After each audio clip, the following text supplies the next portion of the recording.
What would you do if the people who promised to love you, protect you, and stand by you were the very ones who betrayed you in the cruelest way possible? Imagine being born in a family where your only mistake was something you could never control. Imagine being judged not for your character, not for your heart, but for something nature decided. She believed parents were meant to be a shield, yet her own parents turned into strangers, ready to trade her away as if her life had no worth. They didn't see her tears, they didn't hear her cries. To them, she was only a burden, a mistake, an unwanted shadow in their perfect world. She thought home was a place of love. But what if home became the prison that destroyed her spirit? And when the unthinkable happened, her life changed forever. She was a young woman who had always dreamed of love, of family, of belonging. But destiny had been cruel to her. In her parents' eyes, she was not a daughter, not a blessing, but a curse they could not carry. They whispered behind her back, reminding her again and again that she was incomplete because she could not give them what they wanted. Most children. Every word was like a knife, cutting deeper into her already fragile heart. She tried to smile. She tried to please them, but nothing was ever enough.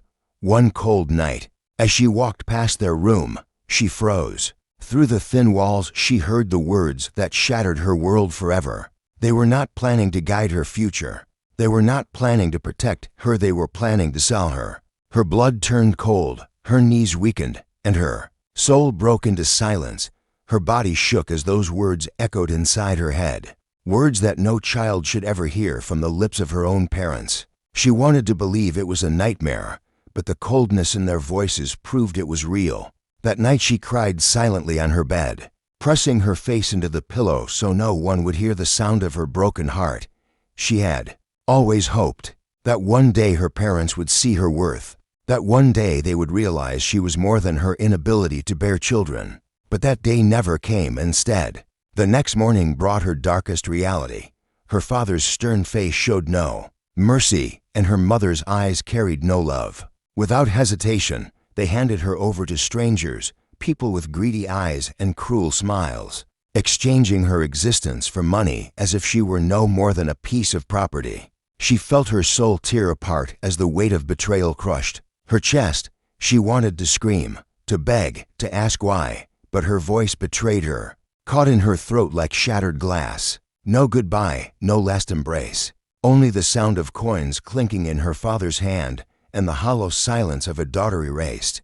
Her legs felt weak, her heart heavy, yet she walked out of that house she once called home without looking back. For what was left to look at? Those walls had seen her tears, those rooms had heard her cries, and yet no one had come to save her. Every step away from that place felt like a step deeper into darkness. The strangers pushed her forward as if she were nothing but an object, their rough hands gripping her arms with no care for her pain. She kept her head down, hiding her tears, swallowing the screams she longed to release. In that moment, she thought her life was finished, her story already written, a tale of misery with no chance of redemption. The world felt cold, empty, and endless, a place where love did not exist and family was only an illusion. Yet somewhere in the shadows of her despair, fate was watching. She could not see it. She could not feel it, but destiny had not abandoned her completely. Her journey of pain was not the end. It was only the beginning, and though she did not know it yet, her path was about to cross with someone who would change everything.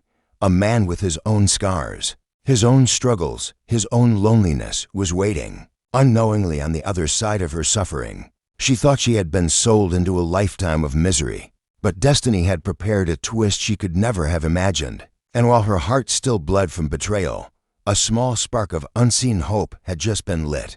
Hidden beneath the ashes of her broken world, she was certain her life had ended, that the cruelty of strangers would be her only companion, when suddenly fate placed a new figure on her path.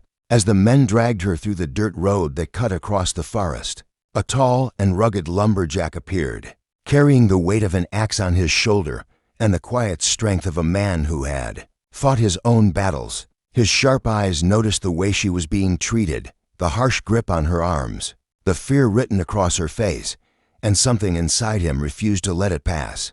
For years he had lived alone in the forest with his 4 children, raising them with rough hands and a tender heart, and though his own life was far from easy, he could not watch another soul suffer. He stepped forward, his voice calm but firm, commanding the men to release her at once. They laughed at first, mocking his worn clothes and solitary life, but their laughter faltered when they saw the fire in his eyes, a fire that warned them. He would not back down. With a courage she never expected from a stranger, he placed himself between her and the men, shielding her as if she already belonged to his care. For the first time since her nightmare began, she felt a strange sense of safety, as though a wall had been built between her and the cruelty of the world. The men, unwilling to challenge his strength, finally stepped back, muttering curses as they disappeared down the road, leaving her trembling in silence. She could barely breathe, her chest heavy with shock, her eyes wide with disbelief, yet in that moment his presence felt like a lifeline.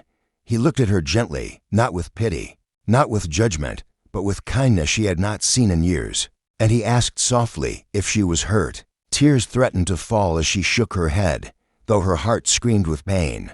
Without hesitation, he offered her his hand, rough from years of labor but steady and warm, and she took it with trembling fingers. He led her away from the road, deeper into the forest, toward the small wooden house where his 4 children waited. She expected fear in their eyes when they saw her, a stranger in their home, but instead she saw curiosity and a spark of welcome. They gathered around her shyly, and for the first time in her broken life she felt something close to belonging. The lumberjack introduced her with a gentle tone, assuring her she was safe now, and though she struggled to believe it, a fragile hope stirred inside her chest. Sitting by the fire that night, wrapped in a blanket he had given her, she realized she was not entirely lost. Against all odds, against all the cruelty she had endured, a stranger had chosen to stand for her, and in his home she felt the warmth of protection she thought she would never know again. The days that followed were unlike anything she had ever known, for life in the forest was harsh, demanding, and unforgiving, yet in its roughness there was also a purity she had never felt before. Each morning began with the sound of the lumberjack's axe striking wood, the chill of dawn clinging to the air, and the small hands of his children tugging at her clothes as they asked for help with their daily needs. She had never cooked over an open fire, never carried water from a stream, never gathered logs for warmth, yet she learned quickly, not because it was easy, but because she wanted to give something back to the man who had rescued her and the children, who looked at her with innocent eyes. At first she stumbled, burning her hands while cooking, spilling water as she carried it, tripping over roots as she tried to keep up with the little ones. But instead of mocking her, the children laughed with joy and encouraged her as though she was already a part of their family. Nights were the hardest, when the cold crept into the wooden walls and the silence of the forest pressed heavily round her. But the lumberjack always made sure the fire was strong and that the children were safe. Sitting by the flames, she would often watch the children curl up beside her, their trust so pure, and her heart would ache with a new kind of emotion, one she had never experienced before: belonging. Slowly she began to see herself not as the broken daughter who had been sold away, but as a woman with strength she never knew she carried. The endless tasks of survival became her training, shaping her into someone capable, someone valuable, someone who could protect and nurture. The children's laughter filled the house with warmth, and when they reached for her hand or called her name in their sweet voices, she felt a love that healed the wounds her parents had left behind.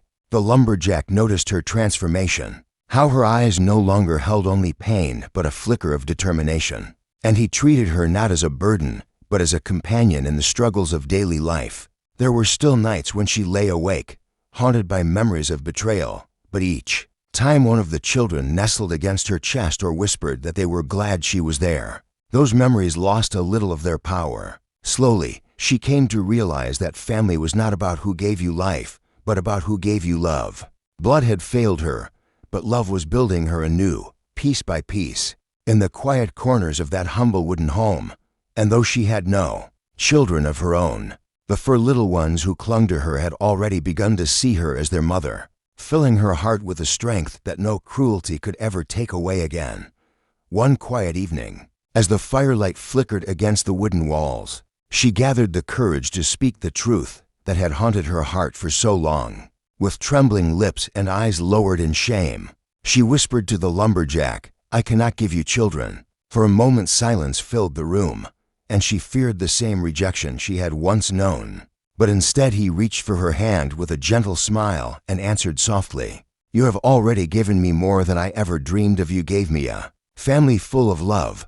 Tears spilled down her cheeks, not born from sorrow, but from the overwhelming relief of finally being wanted, truly wanted, for who she was and not for what she lacked.